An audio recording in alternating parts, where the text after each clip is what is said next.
Pada hari ini dalam tahun 2010, kerja-kerja merobohkan bahagian tembok penjara Pudu yang berusia lebih 100 tahun ini dimulakan oleh kontraktor yang dilantik oleh Dewan Bandaraya Kuala Lumpur DBKL.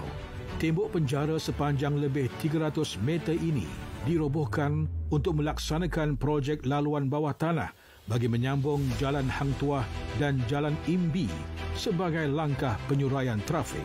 Tembok ini dihiasi dengan lukisan mural yang dihasilkan sendiri oleh penghuninya dan diiktiraf sebagai lukisan mural terpanjang di dunia.